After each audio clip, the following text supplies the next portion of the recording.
Hey everyone, this is Stephen Casey Railpin here. Welcome to another locomotive update. As you can see, I do have another AC4400 CW I'd like to show you guys. This is something I thought I order before the Gunderson hoppers get here because they've been delayed until like somewhere in September. So I probably pick one up and then I probably get another one because they still had a few more of their second run AC4400s, but I know I did a review of one, so here it is. So the one I have is CEFX AC4400 because there it is. Another leasing locomotive I have. So there it is right there. So basically, this is from their second run. So I'm actually really glad that ScaleTrains still had a few of these in their warehouse. So I was lucky to pick one up because I really do love the CEFX game. So we'll unbox this and I'll show you guys what it will look like. So just slide it out. You just slide out like that. And then it comes with an operator's product manual. And all that. And a foam covering this. And there's the locomotive. Look at that. It's really cool. So we just take it out.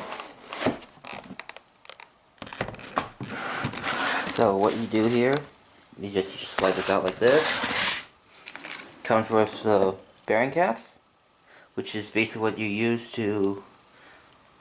put on the locomotive in case they come out because they got rotating bearing caps. And there it is. Then you lift the top part up here, right here,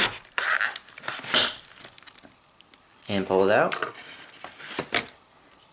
Just gonna take these apart. These are the things that support the trucks. And there's the locomotive right here. Looks really nice. So looks very cool. So I thought about maybe I'll do another review on this. So yeah. So there it is. We'll get onto the tracks and I'll start the review. Alright, so starting with the front, as you can see, it's got some pretty nice details. As you can see, it's got some great details on the plow, MU hoses, the train line hoses.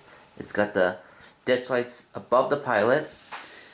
So, because depending on which variant of AC400 you have, they either have the pilot's the ditch lights either above the pilot or below the pilot. So you can see there, and it's got the low number boards. It's got you can look at all the detail wise, and then it's got the windshield wipers, and also great roof detail, and is not good with sunshades, which is correct for the prototype because I believe these versions were the time when Canadian Pacific leased these.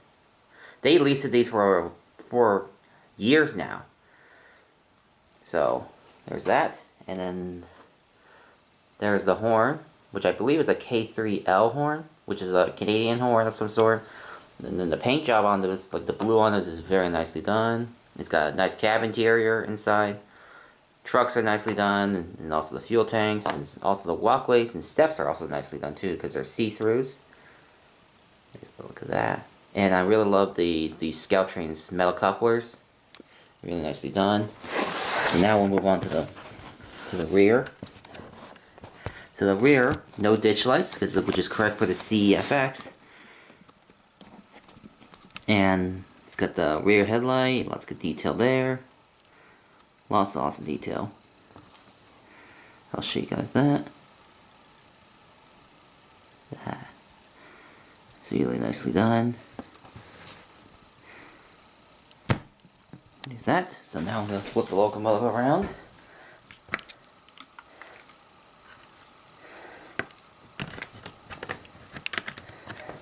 So here's the other side. So here we can look at this is a conductor side, so there's some great detail here. Same thing as always. Steps, oh, sorry, I zoomed in a little too much. Steps. Got nice details on the trucks, because the bearing caps do rotate for being a Rivet counter locomotive. And then there's the bell on the fuel tank, which is really cool. And if you look carefully, you can see the grills are see-through too. And I gotta say, this is actually one of the really well detailed locomotive. It's really cool. So now I'm gonna test it out and see how it runs. Here, let me just get a better view. Like that.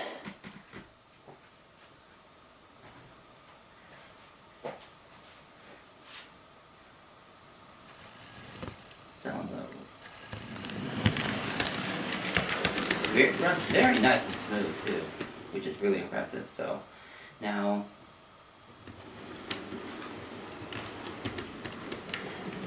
yeah, you gotta just love that.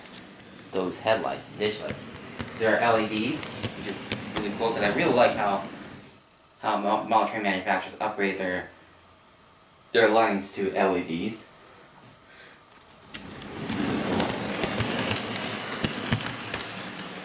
Cool. Runs very nice. So yeah. So now I'll show you guys the rotating bearing caps. So you can zoom in a little. So if you look carefully, you'll see the bearing caps do rotate.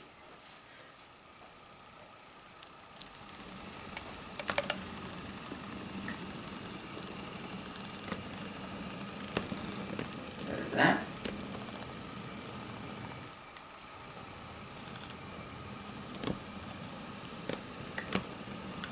You see, they do rotate. Which is a very nice feature, because I'm actually glad that not only just ScaleTrains for the Rivet line is doing this, but other manufacturers are also doing the same. Like, here that After Genesis now has updated that tooling as well. So, now, let me just turn the locomotive around. And there. So I'll just turn the locomotive around like that. And there it is. So that's basically my second review of the ScaleTrains second run of the AC400s, because this one time I picked up a CEFX because I always loved the CEFX Bluebird scheme because they're really cool schemes, because I have seen a couple of these in person before, which is pretty cool because, you know, like sometimes, like all my times rail fanning, because, you know, I always love seeing these, especially when you see these on CP trains back in the day when CP leased these. Because I'm not sure if they're leasing some of them, because I know several other railroads are leasing those, like the ones that didn't go to Norfolk Southern. So yeah. So anyways, that's gonna be the review of the CEFX AC4400. Although the real one, because I got CEFX 1029, I found out that the real unit is now part of Norfolk Southern now. So. Apparently it's become NS 3989, so even though the real life unit is now an NS unit, so what I plan on doing, I'm not planning on, like, I plan on not patching this up. I'm planning on keeping it how it was, because, you know, because it just reminds me of the times when, you know, like how CP leased these. Because if you're wondering something else interesting, one thing I didn't point out, here, I'll show you the front, is you see this green cross thing? I found, according to some research I did, you see this listing right about here. The green cross is basically, I believe that's the place where it's like the location of the first aid kit. Because, you know, that's usually found on like CP locomotives. And I believe it's also the same for CN locomotives as well. So that's usually some indicator about something like relating to the first aid kits from some research I found out. So, there it is. So that's actually a pretty cool thing, because, you know, because I noticed on every CP logo mode they do that, especially their newer rebuilds, like the older AC400s, even the Jibos, and as well as that. So that's a really cool feature on CEFX AC400s, since I know that CP leased these. So yeah, so that's gonna basically wrap up this review. So although the real 1029 is now part of NS now, and then it's likely to become a C6M in the future, but, you know, I'll still keep it how it is, because I'll still keep it, because, you know, some of the AC400s I'm aware of CFX have been repainted into a new Bluebird scheme, and there's like a new scheme, I believe it's got like a gray roof and all that, so, but I'll keep this how this is, because, you know, I just really love CEFX as it's one of my favorite leasing railroads. So, yeah. So, anyways, that's going to wrap it up for this review. So, I'll leave you guys a little bit of a run-by of this locomotive in action, and I'll see you guys next time. Okay. Have a good day, everybody.